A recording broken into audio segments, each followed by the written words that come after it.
Ketua Pemuda UMNO, Datuk Dr. Muhammad Akmal Saleh menggesa Perdana Menteri Datuk Seri Anwar Ibrahim agar mengambil tindakan tegas terhadap individu yang didakwa terlibat dalam penyelewengan dana tabung haji, termasuk membawa mereka ke muka pengadilan. Menurut beliau, masyarakat berhak mengetahui siapakah pihak yang didakwa menyalahgunakan wang milik pendeposit tabung haji secara tidak sah.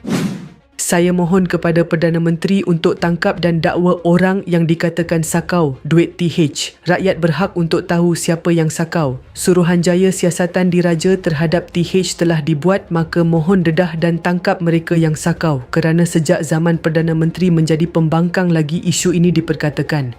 Tetapi sehingga hari ini tiada dakwaan dibuktikan terhadap mana-mana individu. Kepada Perdana Menteri, kami berharap untuk tangkap siapa yang sakau itu, katanya menerusi hantaran di Facebook pada Khamis. Sebelum ini, kerajaan memaklumkan laporan akhir RCI berkaitan tabung haji dijangka didedahkan dalam masa terdekat bagi membolehkan rakyat mengetahui hasil siasatan terhadap dakwaan penjualan aset strategik agensi itu.